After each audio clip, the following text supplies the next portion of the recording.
XXV, in which a slight glimpse is had of San Francisco. It was 7 in the morning when Mr. Fogg, Ouder, and Passepartout set foot upon the American continent, if this name can be given to the floating quay upon which they disembarked. These quays, rising and falling with the tide, thus facilitate the loading and unloading of vessels. Alongside them were clippers of all sizes, steamers of all nationalities, and the steamboats, with several decks, rising one above the other, which ply on the Sacramento and its tributaries. There were also heaped up the products of a commerce which extends to Mexico, Chile, Peru, Brazil, Europe, Asia, and all the Pacific Islands. Passepartout, in his joy on reaching at last the American continent, thought he would manifest it by executing a perilous vault in fine style.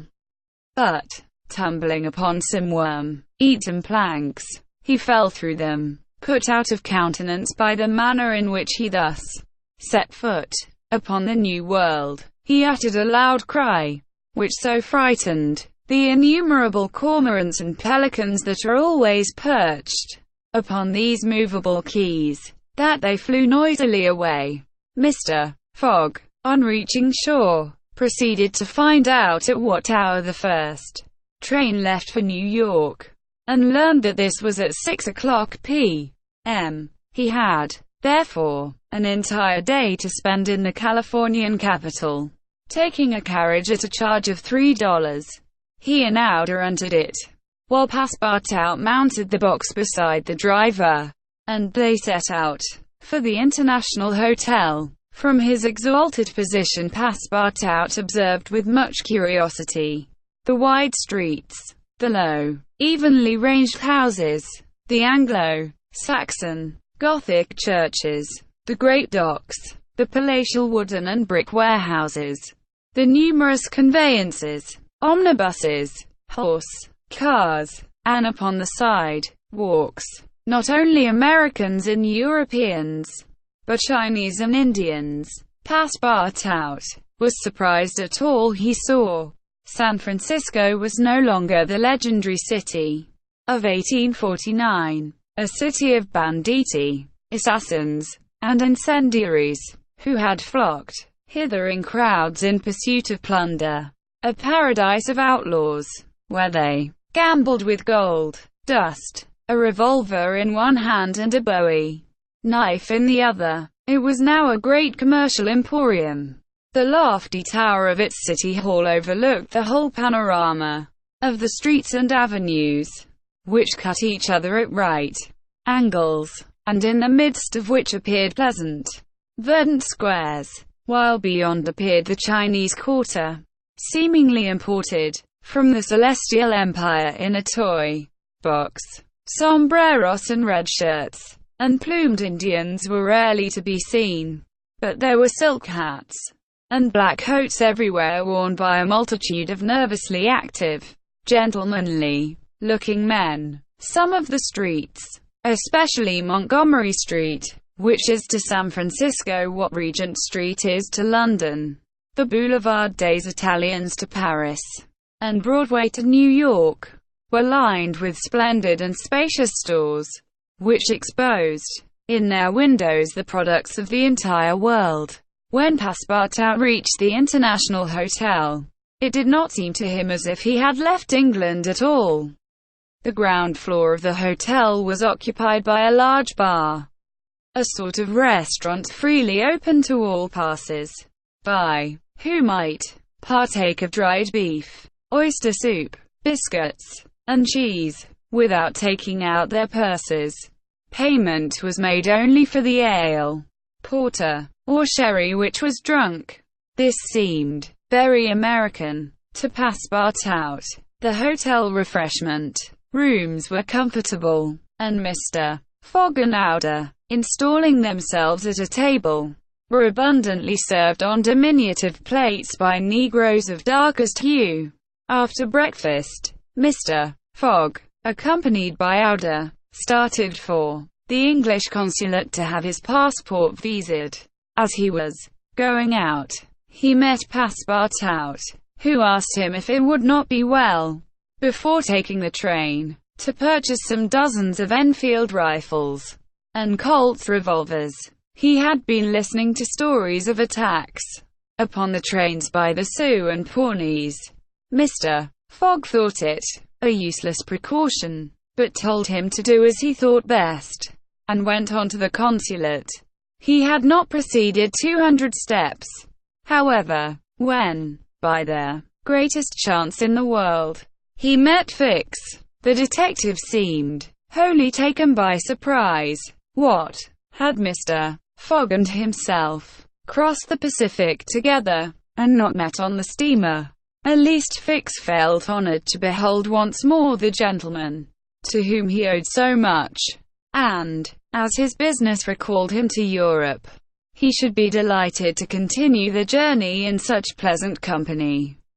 Mr. Fogg replied that the honor would be his, and the detective, who was determined not to lose sight of him, begged permission to accompany them in their walk about San Francisco, a request which Mr. Fogg readily granted. They soon found themselves in Montgomery Street, where a great crowd was collected. The side walks, street, horse-car rails, the shop doors, the windows of the houses, and even the roofs, were full of people. Men were going about carrying large posters, and flags and streamers were floating in the wind, while loud cries were heard on every hand. Hurrah for Camerfield! Hurrah for Mandiboy! It was a political meeting. At least so Fix conjectured, who said to Mr. Fogg, "Perhaps we had better not mingle with the crowd. There may be danger in it." "Yes," returned Mr. Fogg, "and blows, even if they're political, are still blows." Fix smiled at this remark, and, in order to be able to see without being jostled about, the party took up a position on the top of a flight of steps situated at the upper end of Montgomery Street. Opposite them, on the other side of the street, between a coal wharf and a petroleum warehouse, a large platform had been erected in the open air, towards which the current of the crowd seemed to be directed. For what purpose was this meeting? What was the occasion of this excited assemblage? Phileas Fogg could not imagine. Was it to nominate some high official, a governor or member of Congress? It was not improbable, so agitated was the multitude before them. Just at this moment there was an unusual stir in the human mass. All the hands were raised in the air. Some, tightly closed, seemed to disappear suddenly in the midst of the cries. An energetic way, no doubt, of casting a vote. The crowd swayed back. The banners and flags wavered, disappeared in an instant, then reappeared in tatters.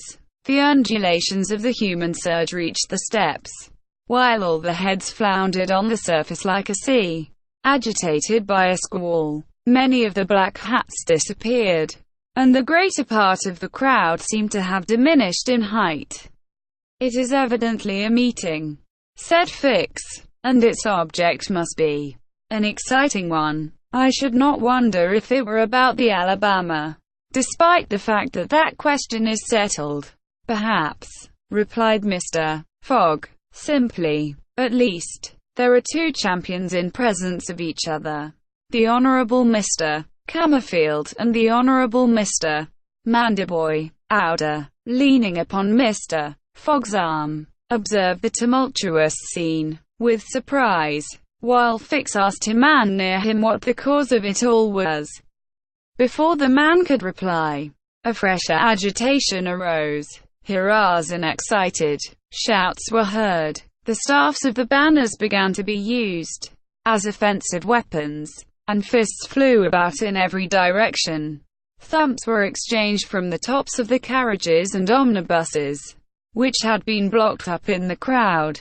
Boots and shoes went whirling through the air, and Mr. Fogg thought he even heard the crack of revolvers.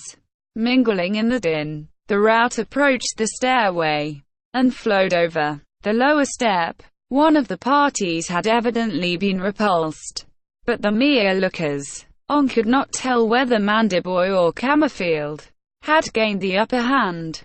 "It would be prudent for us to retire," said Fix, who was anxious that Mr. Fogg should not receive any injury, at least until they got back to London.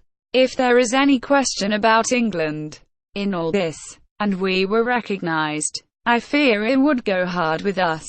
"An English subject," began Mr. Fogg. He did not finish his sentence, for a terrific hubbub now arose on the terrace behind the flight of steps where they stood, and there were frantic shouts of "Hurrah for Mandiboy! Hip, hip, hurrah!" It was a band of voters coming to the rescue of their allies, and taking the Cammerfield forces in flank.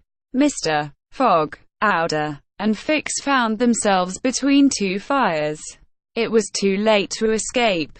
The torrent of men, armed with loaded canes and sticks, was irresistible. Phileas Fogg and Fix were roughly hustled in their attempts to protect their fair companion. The former, as cool as ever, tried to defend himself with the weapons which nature has placed at the end of every Englishman's arm. But in vain. A big brawny fellow with a red beard, flushed face, and broad shoulders, who seemed to be the chief of the band, raised his clenched fist to strike Mr. Fogg, whom he would have given a crushing blow, had not Fix rushed in and received it in his stead. An enormous bruise immediately made its appearance under the detective's silk hat, which was completely smashed in. "Yankee!" exclaimed Mr. Fogg, darting a contemptuous look at the ruffian. "Englishman," returned the other. "We will meet again, when you please. What is your name?" "Phileas Fogg." "And yours?" "Colonel Stamp Proctor." The human tide now swept by. After overturning Fix, who speedily got upon his feet again, though with tattered clothes.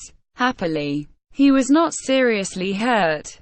His traveling overcoat was divided into two unequal parts, and his trousers resembled those of certain Indians, which fit less compactly than they are easy to put on. Aouda had escaped unharmed, and Fix alone bore marks of the fray in his black and blue bruise. "Thanks," said Mr. Fogg to the detective, as soon as they were out of the crowd. "No thanks are necessary," replied Fix. "But let us go." "Where?" "To a tailor's." Such a visit was, indeed, opportune. The clothing of both Mr. Fogg and Fix was in rags, as if they had themselves been actively engaged in the contest between Cammerfield and Mandiboy. An hour after, they were once more suitably attired, and without a returned to the International Hotel. Passepartout was waiting for his master, armed with half a dozen six-barreled revolvers. When he perceived Fix, he knit to his brows, but Aouda having, in a few words, told him of their adventure, his countenance resumed its placid expression. Fix evidently was no longer an enemy, but an ally. He was faithfully keeping his word. Dinner over, the coach which was to convey the passengers and their luggage to the station drew up to the door. As he was getting in, Mr. Fogg said to Fix, "You have not seen this Colonel Proctor again?" "No. I will come back to America to find him," said Phileas Fogg calmly. It would not be right for an Englishman to permit himself to be treated in that way, without retaliating. The detective smiled, but did not reply. It was clear that Mr. Fogg was one of those Englishmen who, while they do not tolerate dueling at home, fight abroad when their honor is attacked. At 6:15 the travelers reached the station, and found the train ready to depart.